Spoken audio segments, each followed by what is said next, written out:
Mon cheminement vers l'islam a commencé lorsque j'étais adolescente. J'ai perdu ma mère à l'âge de 12 ans, ce qui m'a amené à passer du temps avec les personnes âgées. Le dimanche, j'allais les aider et elles finissaient par m'emmener à l'église. J'y allais et je posais toutes sortes de questions pour savoir pourquoi Dieu avait pris ma mère. Naturellement, quand les gens voyaient un enfant de 13 ou 14 ans poser des questions aussi approfondies, ils pensaient que j'avais des connaissances. Pendant un an, je suis passé de la salle d'école du dimanche où je posais des questions à la chaire où je donnais des conférences ou prêchais, comme on dit, dans une église pentecôtiste. Je ne racontais que des histoires qui me plaisaient, mais un jour, alors que j'étais sur cette chaire, Dieu m'a enlevé de la bouche les mots prononcés au nom de Jésus. Je ne pouvais pas les prononcer. Il pensait que j'avais des questions sur la profondeur. Je suis passé de la salle d'école du dimanche où je posais des questions à la chaire où je donnais des conférences ou prêchais. Je ne faisais que raconter des histoires qui me plaisaient,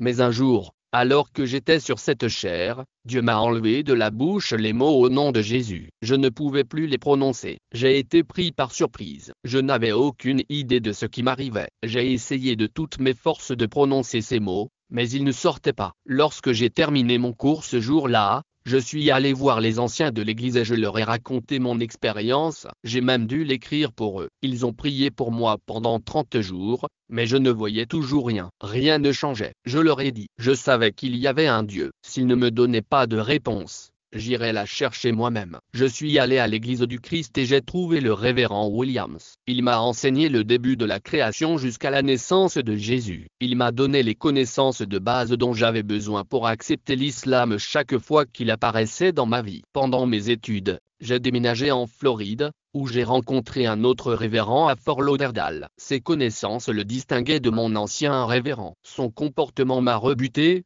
J'ai donc cessé de fréquenter l'église et j'ai poursuivi mes études à l'université. J'ai également débattu de la religion avec un collègue musulman. Je lui ai demandé de me montrer son Coran. Le vendredi, il m'a montré comment faire le wudu et m'a fait promettre de le faire avant de lire le Coran, puis de donner mon avis. J'ai pris le Coran et j'étais prête à rentrer chez moi. Ce jour-là, j'ai eu ma première expérience avec le Coran. J'ai testé ce livre. La dame qui me raccompagnait chez moi m'a dit que je ne pouvais pas monter dans sa voiture avec le Coran, alors je suis sorti et j'ai commencé à marcher jusqu'à la maison. J'allais lire ce livre quoi qu'il arrive. Je ne le savais pas à l'époque, mais j'étais testé. J'ai fait mes ablutions et j'ai commencé à comparer la Bible et le Coran. Je les ai posés sur le lit et j'ai lu les premiers versets de chaque livre côte à côte. Je suis arrivé à la partie où il est dit, « Ô vous qui croyez en ce livre, il y a la vérité, il n'y a pas de doute pour ceux qui croient. » J'ai pensé, « Oh non, pas de doute pour ceux qui croient. » Je me suis évanoui et j'ai sombré dans un profond sommeil. Je me suis réveillé ce matin-là à 2h30. C'était le pire cauchemar que j'ai jamais fait. J'étais tellement effrayé que j'ai pensé que quelqu'un avait mis quelque chose dans ma nourriture ou ma boisson.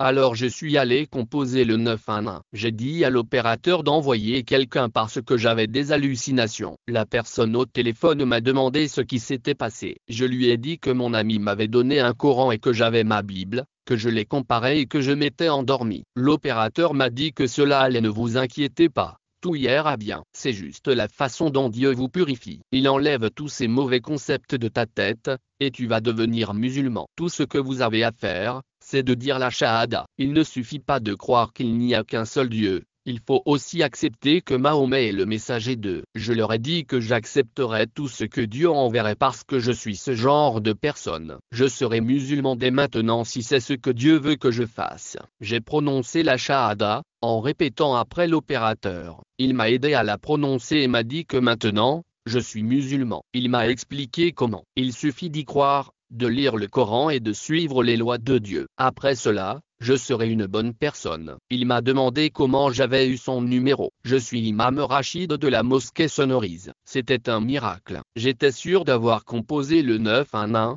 mais pour une raison étrange, j'ai été mis en relation avec l'imam de la mosquée. C'est ainsi qu'Allah m'a amené à la religion de l'islam. L'imam m'a alors donné son numéro de téléphone ainsi que celui d'une sœur qui pouvait communiquer avec moi et m'aider dans ma nouvelle vie de musulmane. Cette même nuit, Je me suis rendormi. Tout avait changé. J'étais musulmane et mon rêve avait également changé. J'ai vu des gens en robe blanche et moi en train de leur donner des cours. Aujourd'hui encore, je suis enseignante. Tout ce qui arrive dans cette vie est la volonté d'Allah. Dieu nous donne des stratégies pour réfuter Satan. Il dit que le diable ne peut pas vous faire quoi que ce soit sans votre permission parce qu'Allah nous a donné le pouvoir de réfuter Satan. Je surveille de près mon environnement parce que c'est ce que Dieu veut que je fasse. Il m'a donné la foi et la conviction en lui. Il est mon premier protecteur dans ce monde. S'il m'arrive quelque chose, c'est par sa volonté. Je ne peux rien faire pour changer cela. Nous devons rester fermes et comprendre le véritable pouvoir de Dieu. Il a mis en place des facteurs qui nous protègent et nous aident à mener une bonne vie tant que nous suivons son chemin. Notre véritable mode de vie consiste à le servir, lui et lui seul, dans ce monde.